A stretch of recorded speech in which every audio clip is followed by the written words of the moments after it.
Style తో సరికొత్త designs తో ఎస్కేటీ గోల్డెన్ డైమండ్స్ ఈ జూలై 5న నల్లగండలో గొప్ప ప్రారంభం.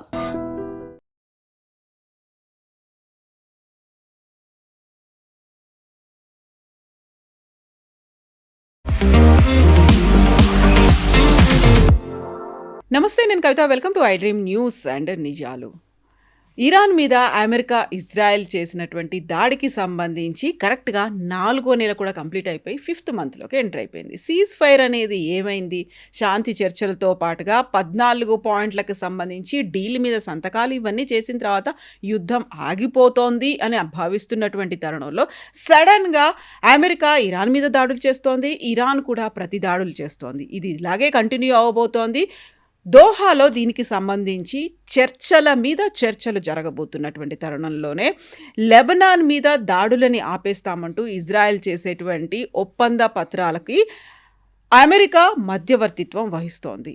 మరోవైపు ఇరాన్ అండ్ ఖతార్ మధ్యలో, ఒమాన్ మధ్యలో కూడా చర్చలు అనేవి సాగుతున్నాయి, కొనసాగుతూనే కనిపిస్తున్నాయి. ఇది ఎందుకు ఒక నెవర్ ఎండింగ్ సాగాలాగా కనిపిస్తోంది?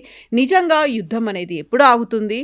At the same time Hezbollah ఏం చేయబోతోంది? మనతో పాటుగా ఉన్నారు సీనియర్ జర్నలిస్ట్ సురేష్ కొచ్చతిల్ గారు. సార్ నమస్తే. కరెక్ట్గా ఫిబ్రవరి 28 అంటే ఇప్పుడు మనం జూన్ 29లో ఉన్నాము. 4 months కంప్లీట్ అయిపోయి 5th మంత్లో కూడా ఎంటర్ అయిపోయాం. అది అయిపోతుంది అనుకుంటే ఎందుకు అయిపోవట్లేదు? ఎప్పుడు ఒక ఫుల్ స్టాప్ అనేది ఎందుకు పడట్లేదు? అక్కడ జస్ట్ కామా ఉంటుంది అండ్ కంటిన్యూస్ ప్రాసెస్ అవుతుంది. ఎందుకంటే ఇది యుద్ధం ఆగాలంటే ఒకటే సొల్యూషన్, అంటే ఈ ఇరానియన్ రెజీమ్ ఉండకూడదు. ఈ ఇరానియన్ రెజీమ్ ఉన్నప్పుడు దాకా ఇది నడుస్తూనే ఉంటుంది. అక్కడ ఇరాన్ ఒక డబుల్ గేమ్ ఆడుతున్నారు.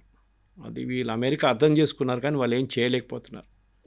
వాళ్ళు ఫ్రంట్ ఫేసింగ్గా సివిలియన్ అడ్మినిస్ట్రేషన్ని పెడుతున్నారు.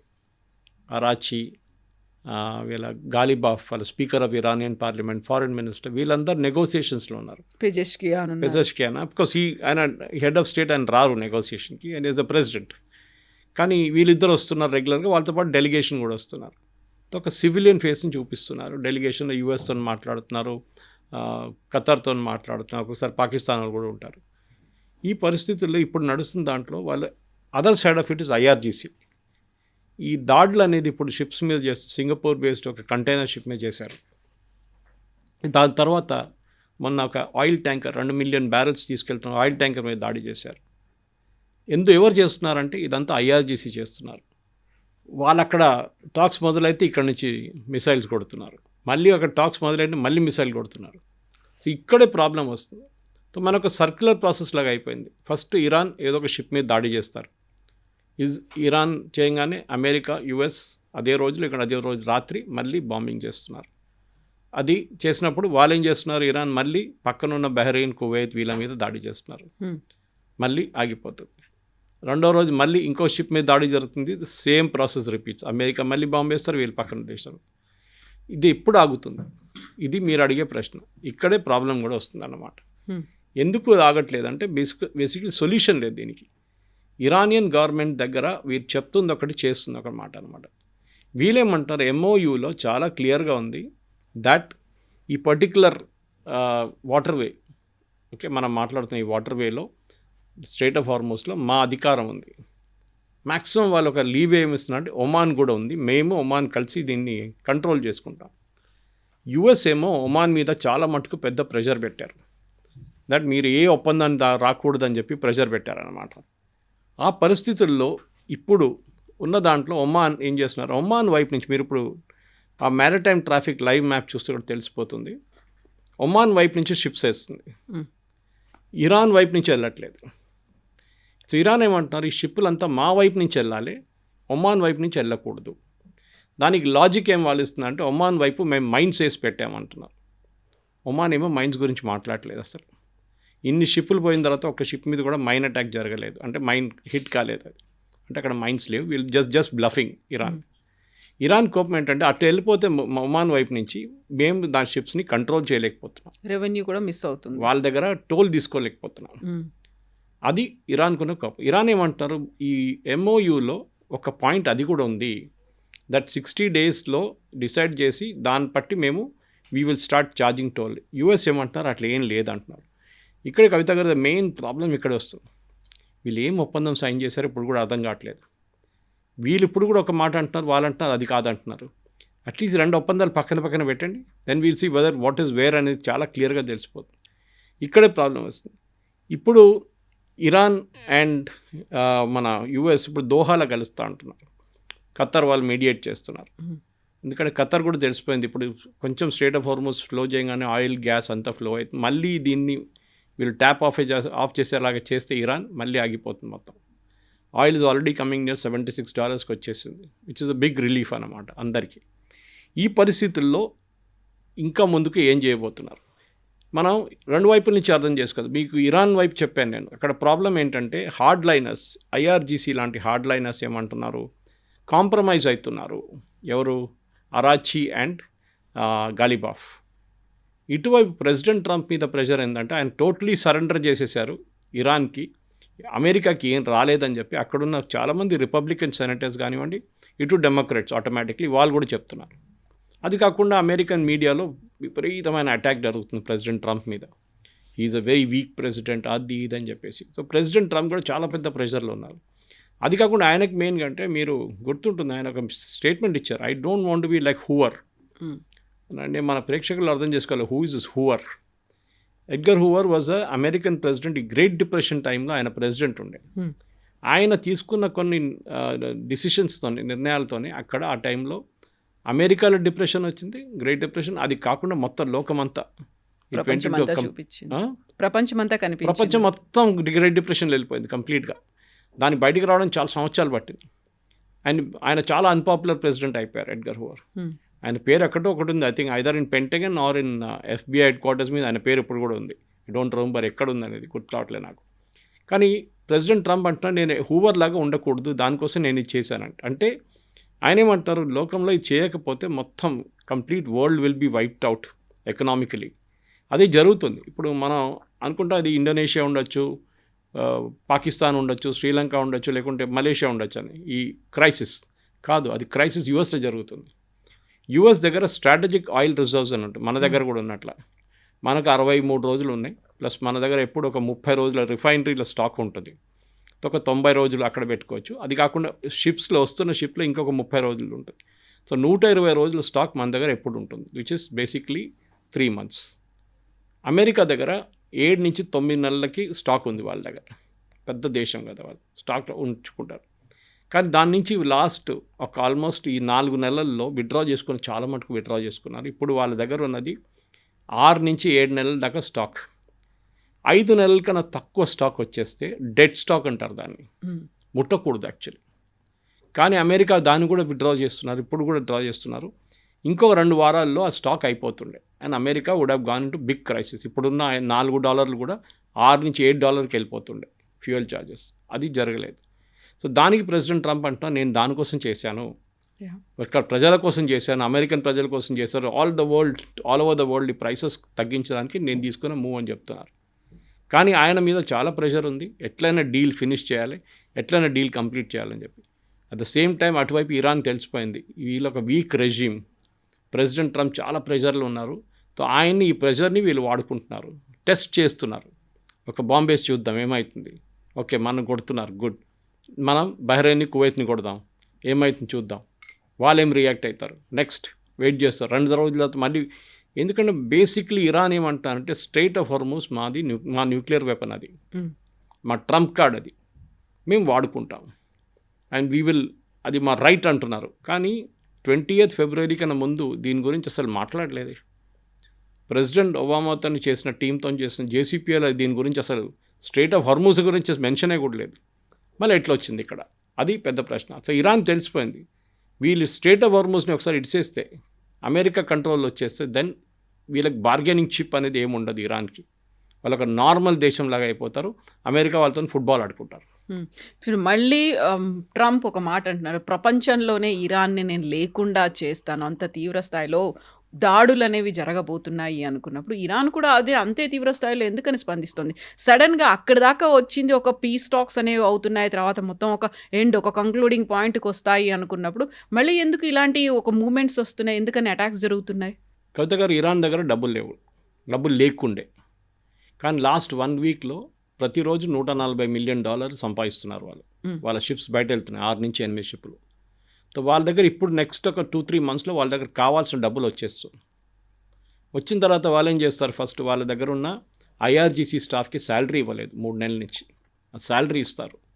వాళ్ళ రెగ్యులర్ మున్సిపల్ వర్కర్స్ కానీ టీచర్స్ కానీ వాళ్ళకి జీతం ఇవ్వాలి, అది ఇచ్చేస్తారు.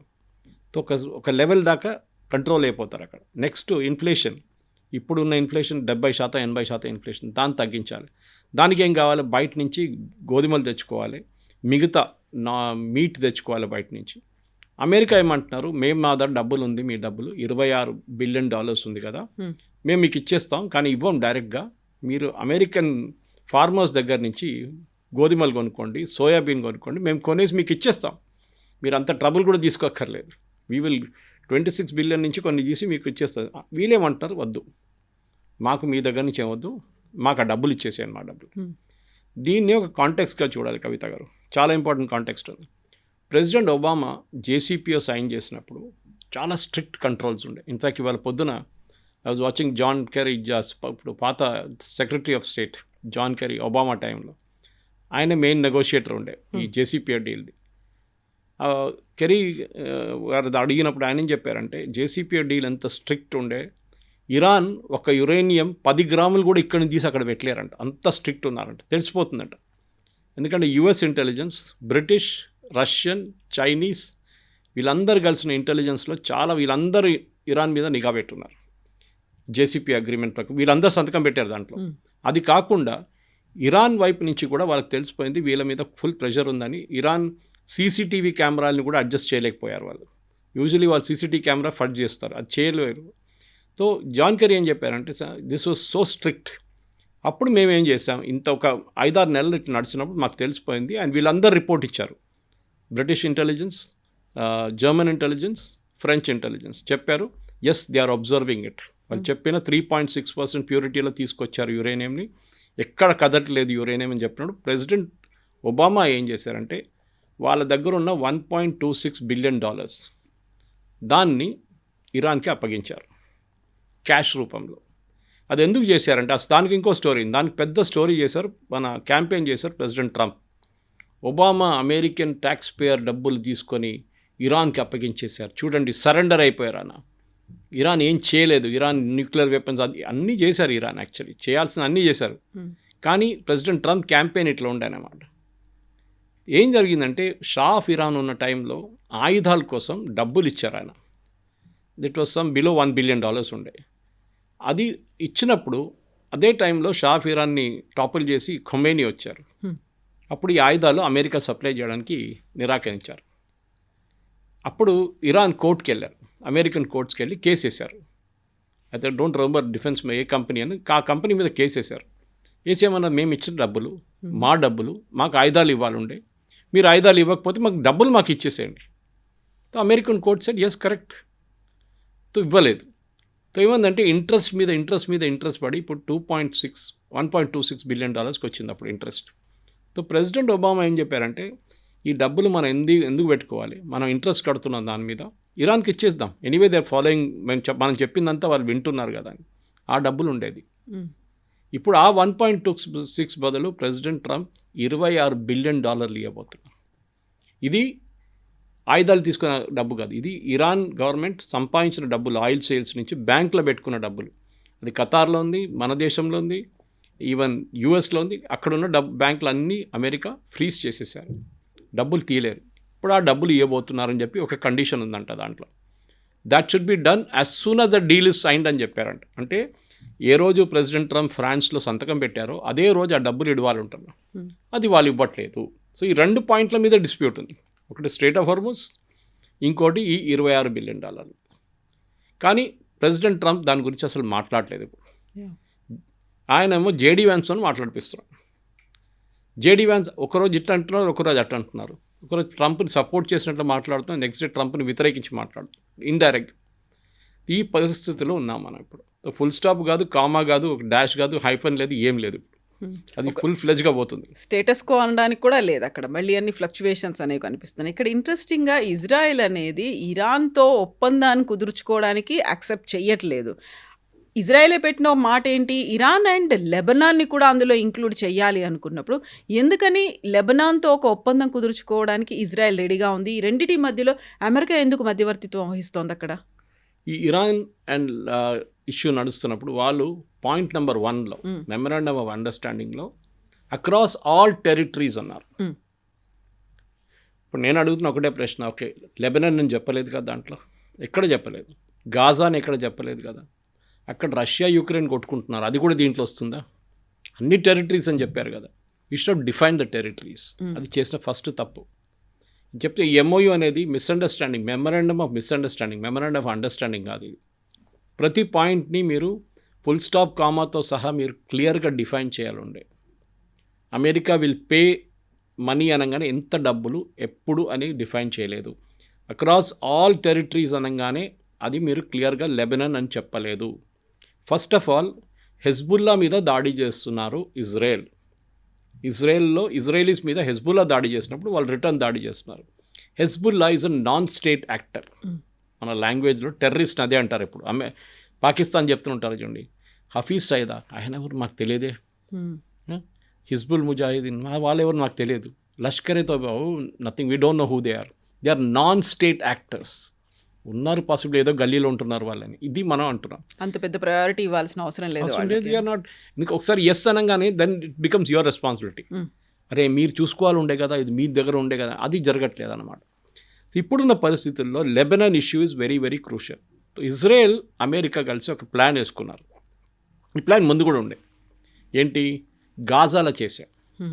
గాజాలో హమాస్ని మనం వీళ్ళ అమెరికా ఏమన్నారంటే కంప్లీట్లీ వాళ్ళ ఆయుధాలన్నీ తీసుకొని వాళ్ళని సరెండర్ చేపియాలి, డిసామ్ చేపియాలి. కానీ ఇవాళ దాకా జరగలేదు. ఎవరు చేస్తారు? దే షుడ్ బి సంబడి కదా, దమ్మును వచ్చి చేస్తాడు. మీరు వెళ్ళి గాజాలు వెళ్ళి ఆయుధాలు ఇవ్వండి అంటే చంపేస్తారు వాళ్ళు, హమాస్ వాళ్ళు. Same thing in Lebanon. ఇప్పుడు ఏం ఒప్పందానికి వచ్చారంటే ఇజ్రాయెల్ ఏమో కొన్ని టెరిటరీస్ నుంచి సదర్న్ లెబనాన్లో వెకేట్ చేస్తారు, non critical sectors. Okay, southern లెబనాన్లో ఉంటారు వాళ్ళు, లిటానీ రివర్ దాకా ఉంటారు. కానీ కొన్ని ప్లేసెస్లో చిన్న చిన్న ఇన్సిగ్నిఫికెంట్ ప్లేస్లో ఇజ్రాయెల్ వెకేట్ చేస్తారు. అక్కడ లెబనీస్ ఆర్మీ వస్తారు. లెబనీస్ ఆర్మీ వచ్చిన తర్వాత వీళ్ళు చుట్టుపక్కల ఉన్న హెజ్బుల్లాని డిసామ్ చేస్తారు. లెబనీస్ ఆర్మీ అంటే చాలా వీక్ ఆర్మీ, అసలు వాళ్ళకి హెజ్బుల్లాతో మ్యాచ్ లేదు. హెజ్బుల్లా వాళ్ళు ఒక రోజులో ఫినిష్ చేసేస్తారు కంప్లీట్ లెబనీస్ ఆర్మీని. ఆయుధాలు లేవు, ఏం లేవు, ట్రైనింగ్ లేదు, ఏం లేదు, వాళ్ళకి ఎక్స్పీరియన్స్ కూడా లేదు యుద్ధంలో. ఇప్పుడు యుఎస్ ఏమంటున్నారు, this is the job of Lebanon to disarm Hezbollah ఏమంటున్నారు, నిన్న మీరు మా మీద చేయి పెడితే we will burn Lebanon, civil rights చేపిస్తాం మేము, ఇక్కడ మొత్తం ఏం చెప్తారు అక్కడ ఇక్కడ తగలబెట్టేస్తాం మేము, ఎక్కడ కావాలంటే అక్కడ, దట్ ఈస్ అవర్ పవర్ అంటున్నారు. ఇప్పుడు ఏం చేస్తారు? ఇజ్రాయెల్ ఇప్పుడు పక్కన కూర్చొని నవ్వుకుంటున్నాం. మేము ఎప్పుడో చెప్పాం యుఎస్కి, వీళ్ళు ఇదే పని చేస్తారు, వీళ్ళ డబ్బులు ఇప్పుడు మీ ఇరాన్కి ఇచ్చే డబ్బులు, ఇరాన్ సంపాదించుకుంటే డబ్బులు ఆయిల్ అమ్మేసుకొని ఇదంతా వీళ్ళకి వెళ్తుంది, మీరు దీన్ని ఆపాల్సింది. This is where it is. So ఈ డీల్తోని ఇజ్రాయెల్ ఒక మారల్ విక్టరీ స్కోర్ చేశారు. అది కాకుండా ఒక స్ట్రాటజిక్ విక్టరీ కూడా, ఎందుకంటే వాళ్ళు ఇప్పుడు ఆ రెస్పాన్సిబిలిటీ, ప్రెసిడెంట్ ట్రంప్ మీకు గుర్తుంటుంది కవిత గారు, ఇనీషియలీ నడిమిట్లో ఒకసారి ఐ థింక్ 3rd month ఎక్కడో ఆయన ఎంఓయూ సైన్ చేసినప్పుడు చెప్పారు, నెటన్యాహుతోని కాదు, ఆయన ఒక బిల్డింగ్లో ఒక హెజ్బుల్లా టెర్రరిస్ట్ని కొట్టడానికి మొత్తం బిల్డింగ్ కూల్చేస్తున్నారు ఆయన, we will give to the Syrians. సిరియాలో ఐసిస్ వాడు ఉన్నాడు చూడండి, వాడు చూసుకుంటాడు అన్నాడు. ఏం జరిగింది ఇప్పుడు? That guy said I won't do. ఆయన ఎక్స్ ఐసిస్, వాళ్ళకి ఐసిస్కి హెజ్బుల్లాకి చాలా క్లోజ్ సంబంధాలు ఉన్నాయి. ఆయన అన్నారు మేము చేయం ఈ పని. సో బాగా తిరిగి ఇజ్రాయెల్కి వచ్చేది ఇప్పుడు. Israel has to do it. అమెరికాకి ఇంకా ఎక్స్క్యూజ్ లేదు. ఇప్పుడు హమాస్ ఇక్కడ డిసేబుల్ చేయడం, అక్కడ హెజ్బుల్లాని చేయడం కావట్లేదు వీళ్ళిద్దరితో. This is the main issue right now అన్నమాట. సో మరి ఇజ్రాయెల్ యాక్సెప్ట్ చేయడం వెనకాల ఉన్నటువంటి ఉద్దేశం, ఇప్పుడు లెబనాన్ అగ్రీ చేస్తోంది, యుఎస్ అగ్రీ చేస్తోంది, ఇజ్రాయెల్ అగ్రీ చేస్తోంది. బట్ అక్కడ హెజ్బుల్లా ఏం చేయబోతున్నారు? ఇప్పుడు హెజ్బుల్లా మొత్తం లెబనాన్ని ఆక్యుపై చేసుకుంది, వాళ్ళ మెజారిటీ పెంచుకుంటోంది, అక్కడ ఎంపీలుగా కూడా హిజ్బుల్లా వాళ్ళు ఉన్నప్పుడు మా మీద అటాక్ చేయడానికనే లెబనాన్ ఇజ్రాయెల్తో కలిసింది అనుకున్నప్పుడు హిజ్బుల్లా ఊరుకుంటుందా? మరి లేదు. నిన్న రాత్రి నుంచి మొదలైంది గొడవ. నిన్న రాత్రి ఆల్మోస్ట్ ఒక 200-300 మంది బైక్ల మీద పెద్ద సైలెన్సర్లు పెట్టుకొని సౌండ్ మొత్తం క్రియేట్ చేసుకుంటే బేరూట్ మొత్తం తిరుగుతున్నారు. And they threatening everybody, especially Christians.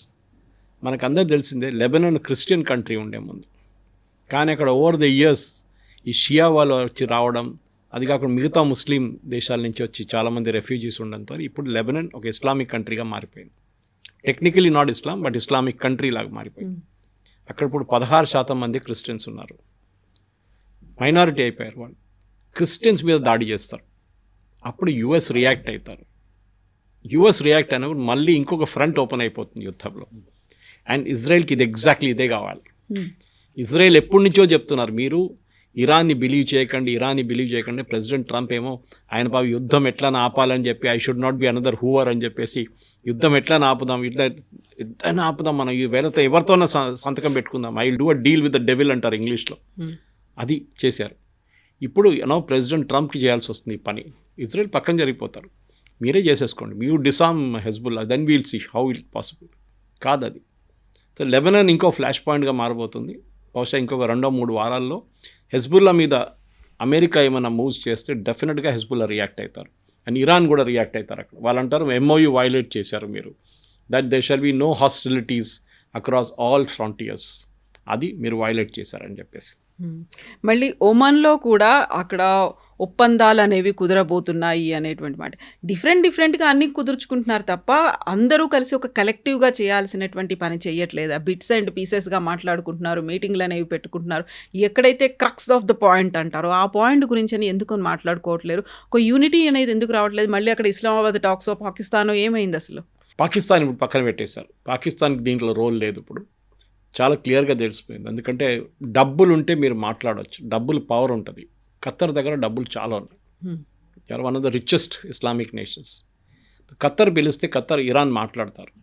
ఎందుకంటే రేపు ఖత్తర్ అంటారు I will give you $50 billion, మీరు యుద్ధం ఆపండి అంటే ఇరాన్ ఆపేస్తారు. అంత పవర్ ఉంది ఖత్తర్ దగ్గర. కానీ ఖత్తర్ ఏం చేస్తున్నారంటే వాళ్ళకి ఇప్పుడు గ్యాస్ అమ్మలేకపోతున్నారు. వాళ్ళు లాస్ట్ 4 నెలల నుంచి వాళ్ళు అస్సలు సంపాదించలేదు, డబ్బులే లేదు వాళ్ళ దగ్గర. ఖత్తర్ వాళ్ళ FD విత్డ్రా చేసుకుంటున్నారు. FD అంటే వాళ్ళ దగ్గర ఇన్వెస్ట్మెంట్ చేసిన అన్ని విత్డ్రా చేసుకుంటున్నారు, US నుంచి, బ్రిటన్ నుంచి. సో ఇప్పుడు ఖత్తర్ ఎందుకు చేస్తున్నారంటే, ఖత్తర్ అంటున్నారు వీళ్ళిద్దరిని కూర్చోబెట్టి మాట్లాడదాం, అట్లీస్ట్ స్ట్రైట్ ఆఫ్ హార్మోస్ని నెక్స్ట్ 6 months దాకా ఓపెన్ పెడదాం, ఓకే, ఈ డీల్ క్లోజ్ చేసేదాకా. కానీ అది జరగదు. స్టేట్ ఆఫ్ హార్మోస్ మీద ఇరాన్ కంట్రోల్ ఉండాలని ట్రై చేస్తున్నారు. అటువైపు మన ఇజ్రాయెల్ సంగతి చూడండి. మీరు ఇదన్నప్పుడు ఒమాన్లో కూడా జరిగింది. ఒమాన్తో కూడా చర్చలు జరుగుతున్నాయి. వాళ్ళ ఇరాన్ ఎవరి నుంచి ఎవరో వెళ్ళారు అక్కడికి, మాట్లాడుతూ వాళ్ళు ఏమంటున్నారంటే మేము ఒమాన్ కలిసి ఈ స్ట్రైట్ ఆఫ్ హార్మోస్ని కంట్రోల్ చేస్తాం. ఇంటర్నేషనల్ మ్యారిటైమ్ రూల్స్ ప్రకారం, ఇంటర్నేషనల్ మ్యారిటైమ్ లా ప్రకారం అది ఒక ఇంటర్నేషనల్ వాటర్వే. ఇప్పుడు రేపు శ్రీలంక అండ్ భారతదేశం నడిమిట్లో ఉన్న గ్యాప్ అని చూడండి, ఓకే, ఆ గ్యాప్ నుంచి లేకుంటే శ్రీలంక చుట్టూ నుంచి వెళ్తున్న, మన దగ్గర నుంచి వెళ్తున్న ఏదైనా షిప్స్ ఉంటే దాన్ని మనం ఆపేసి అక్కడి నుంచి మీరు టోల్ కట్టమంటే ఎవరైనా కడతారా? రేపు మనం గ్రేట్ నికోబార్ ప్రాజెక్ట్ వచ్చిన తర్వాత అదే భయం ఉంది కదా, మలకా స్ట్రేట్ దగ్గర ఒక టోల్ పెడితే ఏమవుతుంది? 40 నుంచి 50 నుంచి 60% చైనీస్ ప్రోడక్ట్స్ ఆ రూట్ నుంచి వెళ్తుంది. ఇక్కడ చైనా ఏం చేస్తారు? అప్పుడు అబ్జెక్ట్ చేస్తారు కదా, డెఫినెట్ చేస్తారు. It's an international waterway. కానీ ఎప్పుడైనా ఏ దేశానికైనా వాళ్ళకి స్పెషల్ ఎకనామిక్ జోన్ అని ఉంటుంది కవిత గారు. మనకు కూడా ఉంది, అది 30 కిలోమీటర్ నాటికల్ మైల్స్ ఉంటుంది, కొన్ని చోట్ల 45 నాటికల్ మైల్స్ ఉంటుంది. ఖత్తర్ ఇటు ఉన్నప్పుడు ఒమాన్ అండ్ ఇరాన్ నడిమిట్లో ఉన్న వాటర్వేలో ఒక portion is international waterway, complete international waterway కాదు. సో వాళ్ళు లాజికల్గా లీగల్గా మాట్లాడితే Iran is correct to certain extent, అంతే. మొత్తం వాటర్వే వాళ్ళది కాదు, వాళ్ళ వైపు ఉన్నది వాళ్ళది. సో ఒమాన్ ఏమంటున్నారు, ఇప్పుడు US ప్రెషర్ పెట్టిన తర్వాత ఒమాన్ వాళ్ళ వాటర్వే అని చూడండి, దాన్ని ఈ షిప్స్ అన్నీ వాడుకోవచ్చు అని చెప్తున్నారు. షిప్స్ అన్నీ ఇప్పుడు ఒమాన్ పక్క నుంచి వెళ్తుంది. ఇరాన్ ఏమంటున్నారు, కాదు it should go around Qeshm island, ఇప్పుడు మేము దాన్ని కంట్రోల్ చేయొచ్చు అక్కడి నుంచి. And they have to pay maritime fee, అది మేము MOUలో రాసామంటున్నాం, కానీ MOUలో ఎక్కడ లేదు అది. సో బహుశా ఏం జరిగిందంటే MOUలో కూడా వీళ్ళు మాట్లాడుకున్నప్పుడు కొన్ని పాయింట్స్ ఆఫ్ ద రికార్డ్ కూడా ఉండొచ్చు, మనకు తెలియదు. ఇక్కడే పాకిస్తాన్ రోల్ వస్తుంది. ఎందుకంటే పాకిస్తాన్ దీనికి ముందు కూడా మీకు గుర్తుంటే ఫస్ట్ టైం ఒక MOU కాదు, ఒక అగ్రిమెంట్ లాగా వచ్చినప్పుడు, అగ్రిమెంట్లో దాంట్లో వాళ్ళు లెబనాన్ గురించి చెప్పారు. అప్పుడు ప్రెసిడెంట్ ట్రంప్ చెప్పారు లెబనాన్ లేదు దీంట్లో. పాకిస్తాన్ అన్నాను లెబనాన్ ఇస్ దేర్, మేము ఇచ్చిన కాగితంలో ఉంది కదా. ఈ said no, it is not there. Last finally agree చేశారు, yes it is there, but language చాలా అంబిగ్యూస్గా పెట్టాయి. దీంట్లో కూడా అదే జరుగుతుంది కవిత గారు. ఈ MOU ఎవరు డ్రాఫ్ట్ చేశారో అర్థం కావట్లేదు.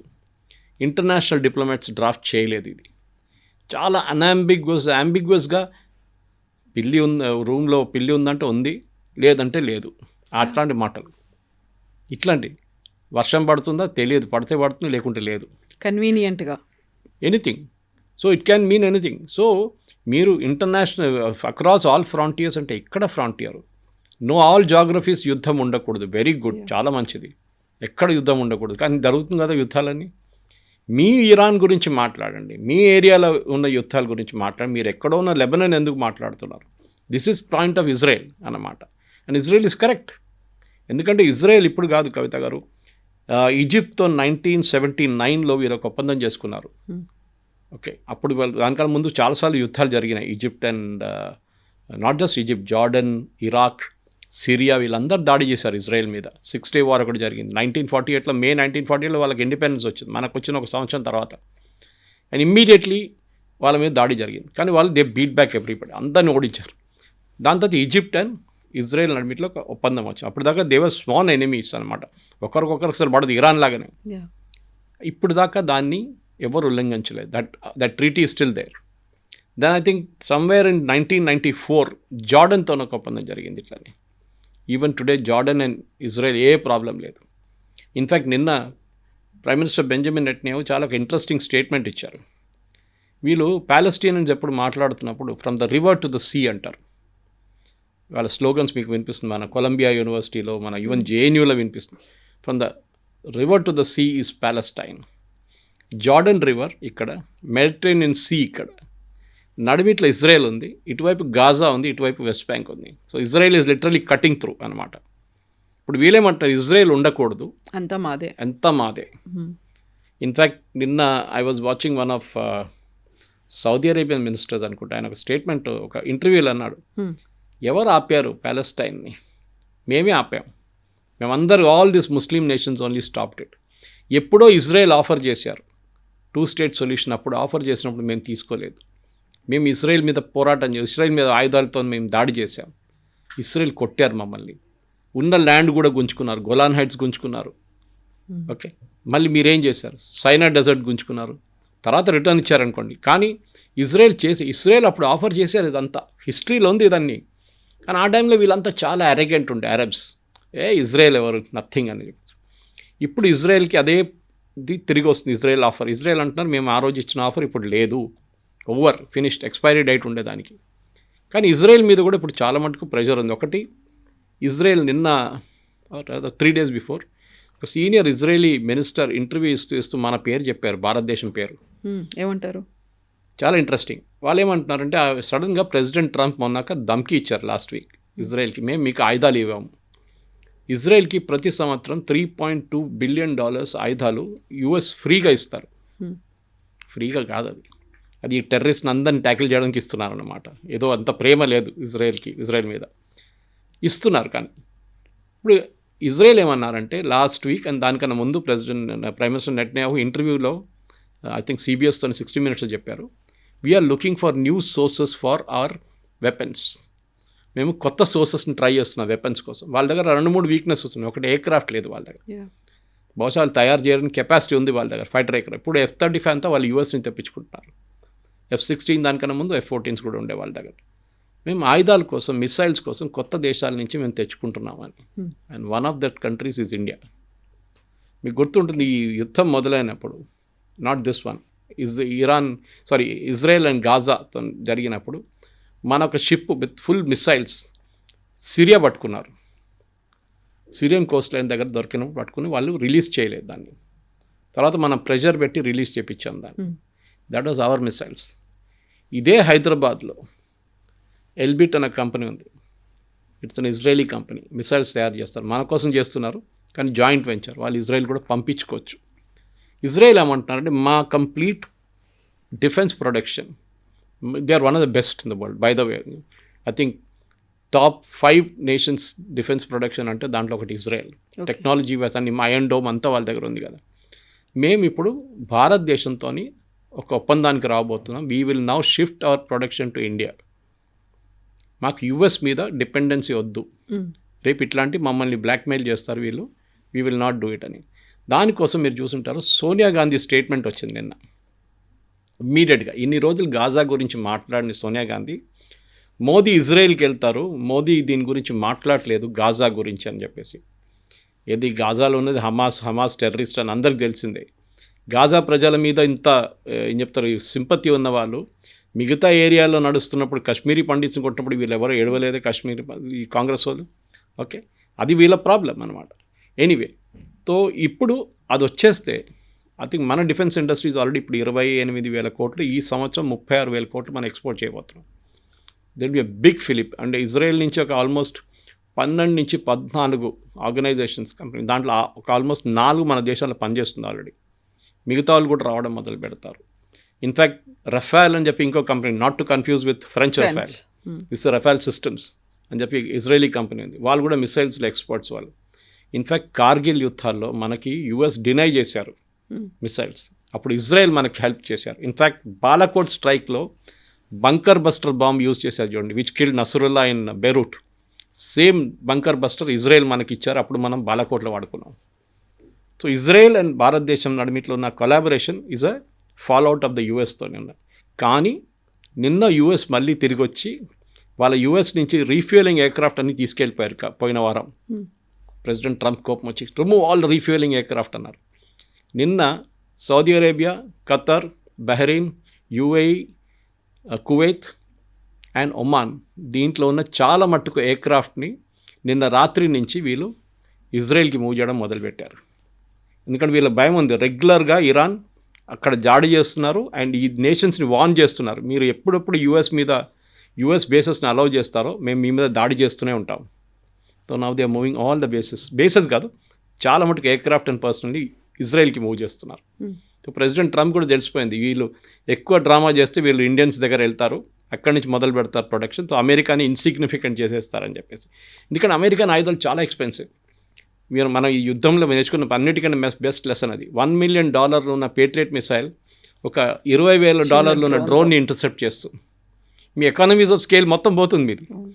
ఈవెన్ గల్ఫ్ నేషన్స్ అంటున్నారు, ఇప్పుడు మన దగ్గర నుంచి యుఏఈ ఒప్పందం పెట్టుకున్నారు, they are buying BrahMos from us, చాలా చీప్ కంపేర్ టు వాట్ వాళ్ళ యుఎస్ ఇస్తున్న ఆయుధాలు చూస్తే.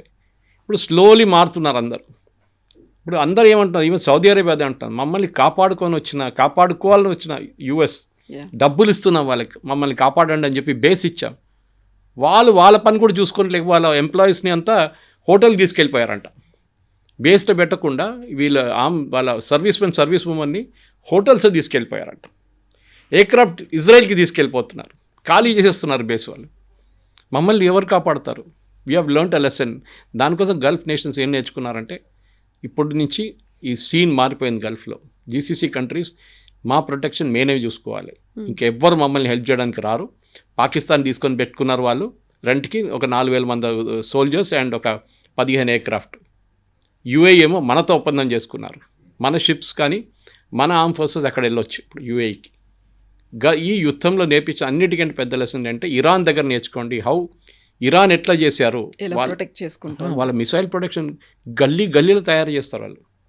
They are able to make 50,000 to 60,000 high end drones, ఏదైనా నార్మల్ మనం చూసే డ్రోన్స్ కాదు, ఆల్మోస్ట్ లైక్ ఎన్ ఎయిర్క్రాఫ్ట్. అది వాళ్ళు తయారు ఎట్లా చేస్తున్నారు అంటే వాళ్ళ దగ్గర దే ఆర్ వెరీ గుడ్ ఎడ్యుకేషన్లో, there is no doubt. Technical education Iran is brilliant. ఇది మెయిన్ అన్నమాట, ఇది జరుగుతుంది. సో ఒక కంప్లీట్ గల్ఫ్ కంట్రీస్లో మార్పు వస్తుంది. యుఎస్ నేర్చుకున్నారు, ఇజ్రాయెల్ నేర్చుకున్న లెసన్ అండ్ ఇరాన్ ఆల్సో. కానీ ఇప్పుడు చూడాల్సింది, ఈ అగ్రిమెంట్ మళ్ళీ స్ట్రేట్ ఆఫ్ హార్మోస్లో జరిగితే మళ్ళీ ఇదే స్టోరీ రిపీట్ అవుతుంది. Their own perceptions. Yes, it will keep changing. It will going around in circles అంటారు ఇంగ్లీష్లో. That's what is happening. Yes, sir. Thank you so much. Thank you very much.